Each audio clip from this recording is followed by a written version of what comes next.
This is the story of a bridge, an historic bridge in character, and the majestic age-old trees that grace it. This bridge spans the waterway from the mainland to an island, the world-renowned resort area of Palm Beach, Florida. Because of the statewide historical significance and the unique character of the surrounding community, every effort was expended to save and preserve this heritage. Restoring this bridge, along with its ambiance, is of utmost importance for future generations. To understand the importance of this huge undertaking, it is necessary to take you back in time and tell the story of what led up to this point.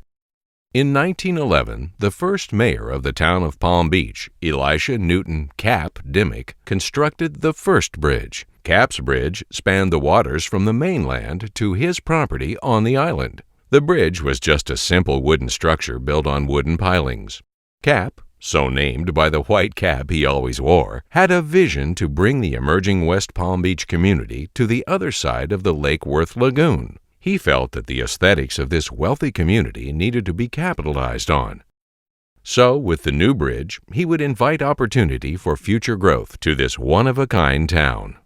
The wooden structure served its purpose until about 1921, when a new masonry bridge was constructed. But alas, while still in the process of being constructed, it collapsed. Just 2 days prior to its dedication, the town was determined to maintain a passageway over Lake Worth Lagoon. So, in 1924, construction was completed on a concrete-filled arch bascule bridge. This bridge stood until 1958, when it was found that further reinforcement was needed. It was at that time a concrete girder was built. This arched bridge was closed in 1998 after divers discovered that marine wood borers had severely damaged the original 1924 pine pilings. The decision was made to replace the bridge. In the spring of 2005, the bridge was completed in 7 years for well over $83 million.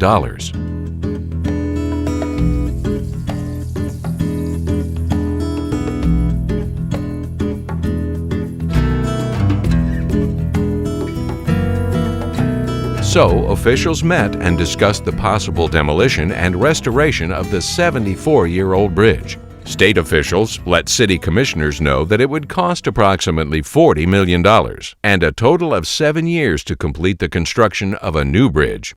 They agreed. As a result, the quest was on.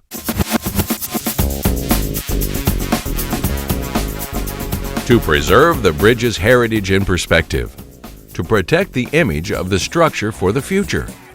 Funding was made available to defray costs if the bridge met certain state historic preservation criteria. These criteria were to be integrated into the renovation design of the bridge and its surroundings. Specific architectural features, restoration of the landscape plantings.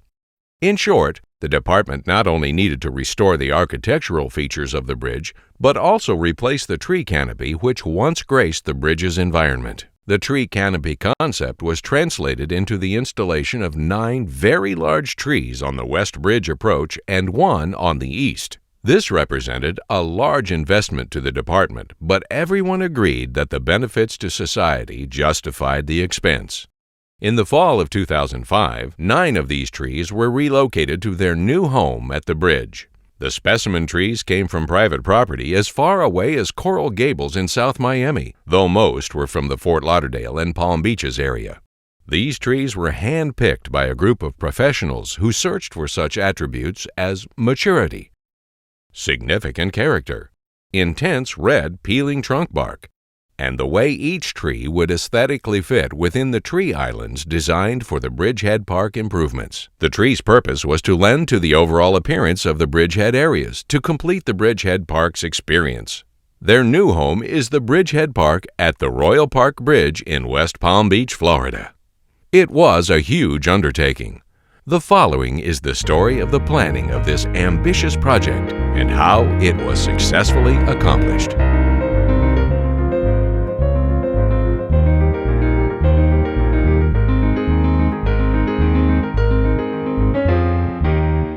Because such large trees are not commercially available in local tree nurseries, and this is such a highly visible project, With a large public investment, a request for proposals was carefully developed by the department to hire a design-build team that could do the job.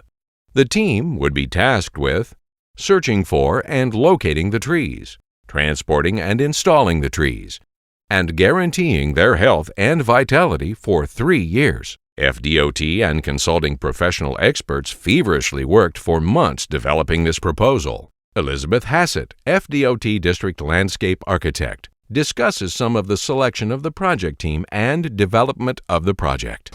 Yes, since this was such an unusual request by the department and had so many unique components, we needed experts in the field who had done tree relocations that could help us prepare the RFP. The RFP was designed to identify the qualified respondents and eliminate those that were not qualified. In response to that RFP, the applicant needed to prepare a technical proposal which became the instruction manual once they were awarded the project and the project began. In fact, this is the technical that they prepared. Then they went on to oral interviews where there was a multitude of direct questioning about their qualifications and to evaluate their experience and technical abilities to do the job. And then the project was awarded. As you can imagine, with a tree project of this magnitude, there were a great number of obstacles that needed to be overcome. A couple of examples were: 1. The changeable locals. Both the city of West Palm Beach and the town of Palm Beach wanted to pull out of the project at different stages, impeding contract negotiations and design while delaying the project's start. Another obstacle was the lack of cooperation with utilities.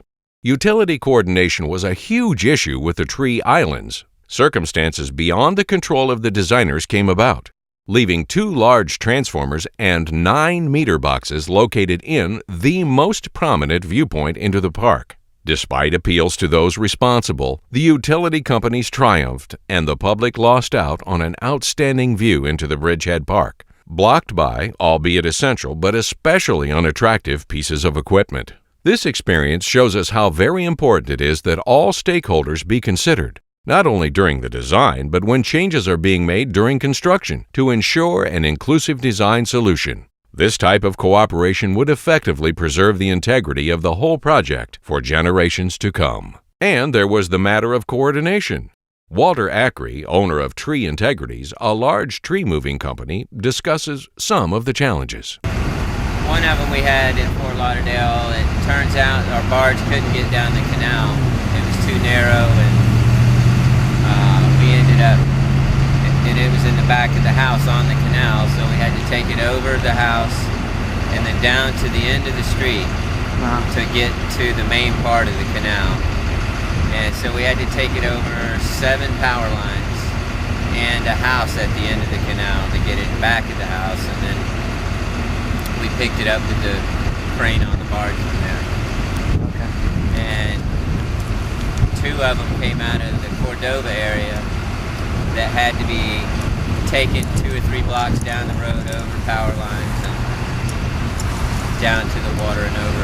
We had to actually put it on the tugboat and take it out to the barge and unload it out in the middle of the interstate. Well, we lost 2 trees in the process. One of them landed on a sailboat, and one of them just kind of blew some branches off, like 40% of the branches on it. And but the rest of them might have got 10%, damage, if that. I think it went well.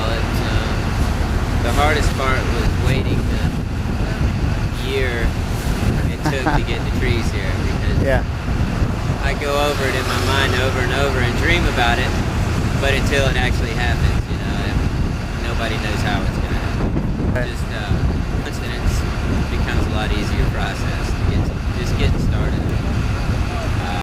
Many elements were anticipated and planned for, but some were not. Since the design-build team proposed transport by barge, the trees had to be accessible by a navigable waterway, not a small feat. The best case for barge accessibility was to be able to navigate as closely as possible to the property site, eliminating the need for truck transfer, which could have resulted in limb or trunk damage. Barge availability became an issue delaying the project schedule. There was no way to know exactly how long it would take to excavate the trees for removal from their original sites. So it was difficult to schedule the barge ahead of time and have it available when the trees were ready to move. Each of the locations had their challenges, but all of the locations selected had barge access via the Intracoastal Waterway.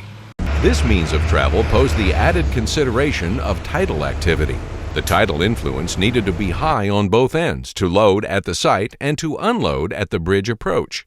This meant, in some cases, removal of the tree's timing was delayed due to barge access limitations by tidal influence. The staging areas at the bridge needed to be carefully planned during the design phase. Barge access to the bridge was limited in that the trees could not be unloaded onto or near the bridge proper at the same time, avoiding damage to seagrass growing in the bay areas. Another logistical issue was the way the tree was located on the residential properties and what could be impacted by the removal. Remembering the site was privately owned, it was imperative to be as careful as possible to avoid any damage. A very large crane had to be available to overcome landward obstacles. In one instance, the crane actually reached over a house to get the tree to the water. The project was impacted by 3 major storms: Katrina on August 26th, Rita on September 20th, and Wilma on October 24th. Not only did the hurricanes cause delay to project schedules, but the storms resulted in damage to some of the trees that had been already selected and paid for. This resulted in more delays and more payment negotiations. The final tree was found in Coral Gables, almost 100 miles away. It was a magnificent tree, but resulted in a rather big price tag. The removal of the tree and its roots from the ground at the original site was not without its own challenges. To give the tree the best chance of survival, they were root pruned well before relocation. Although this is an important step, the gumbo limbo species is so resilient they could have been relocated without advanced pruning of the root system. The tree broker did not remove any upper tree limbs at this time. There was a twofold reason for this. First, he wanted to keep limb loss at a minimum, since a limb may have been needed to be sacrificed during transport. Secondly, a particular limb may be needed to help balance the tree during transport. Many difficulties were encountered during the removal of the trees. The trees were very heavy, requiring a very large crane to pull them out of the ground. Even though root pruned ahead of time, the workers came up against persistent roots which required laborious hand digging. Underground pipes and utilities were unpredictable obstacles that had to be dealt with as they were discovered and required repair. Once pulled out of the hole, the root ball was wrapped to hold it together for transport. After the tree was properly secured, it was carefully loaded onto the barge, protecting the limbs from damage or loss. On the barge, the tree was lashed down and transported 1 to 3 at a time, depending on size of the trees. In some cases, the barge trip was as long as 8 hours, pushing the trees up the Intracoastal Waterway through downtown Miami and Fort Lauderdale until they reached their final destination, downtown West Palm Beach. Along the way, the trees would go 75 miles and pass through 23 bascule bridges. To aid in the navigation through bridges and other areas with high boat traffic, the barge pilot rigged a special video camera to improve his forward visibility. Along the way, the pilot closely monitored the tides and winds. At the actual removal location, the seagrass needed to be surveyed before the barge could put spuds down at the planned staging area. Once the barge docked at the southwest side of the bridge, the trees were offloaded by the barge's crane onto the western approach.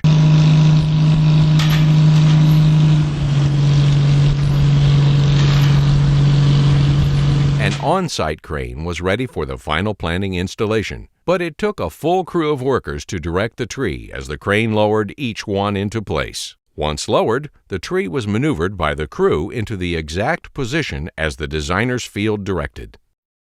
Safe maintenance of traffic was crucial since 6 of the trees were moved from the southwest staging area over 4 lanes of traffic to the northwest quadrant of the Bridgehead Park. The trees were allowed to rest undisturbed for a few months after their installation. Midwinter 2006, a team of professionals performed a minimal cleanup by pruning away only some of the dead or decaying wood. All bracing and misters remain on the trees for added stability and supplemental moisture. The next pruning would not occur until full spring flush, where more dead and decaying wood would be removed. Cosmetic pruning would not begin until the trees showed signs of recovery and growth. The team's technical proposal provided a sound plant health care program, which they will be strictly following for the next 3 years with close oversight by department professionals to assure success.